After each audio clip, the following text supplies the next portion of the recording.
अस्सलामुअलैकुम वरहमतुल्लाहि वबरकातुहू। नाज़रीन, उम्मीद करता हूँ कि तमाम हजरात बखैर आफियत होंगे और इस्तकबाल करता हूँ आपका रहबर इस्लाम यूट्यूब चैनल के सुनन आदाब के चौथे दर्स में।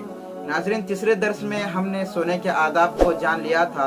अब इंशाअल्लाह चौथे दर्स में हम जानेंगे बेदारी के आदाब क्या हैं, सोकर उठने के क्या क्या आदाब हैं। नंबर 1, जल्दी से बेदार होना। नंबर 2, नींद का खुमार उड़ाने के लिए आँखों को मलना। नंबर 3, अल्लाह की नेमत पर शुक्र अदा करते हुए उठने की मनक़ूल दुआएं पढ़ना। नंबर 4, सूरह आल इमरान का आखिरी रुकू पढ़ना। नंबर 5, मिसवाक करना। नंबर 6, दोनों हाथों को पहुँचों तक 3-3 मरतबा धोना, यानी गट्टों तक। नंबर 7, वज़ू करना और उसमें नाक बराबर साफ़ करना।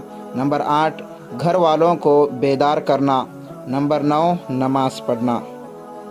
नाज़रीन, उम्मीद करता हूँ कि आपको वीडियो पसंद आई होगी। अगर पसंद आए तो लाइक शेयर सब्सक्राइब ज़रूर करें और इस तरह से ये भी जान लें कि ये जो आदाब है वो अल्लाह के नबी सल्लल्लाहु अलैहि वसल्लम के सुन्नतें भी हैं और इसलिए आपको चाहिए कि इसको शेयर भी करें ताकि सदक़े जारिया का सवाब भी आपको मिल सके। अस्सलामु अलैकुम वरहमतुल्लाहि वबरकातुहू।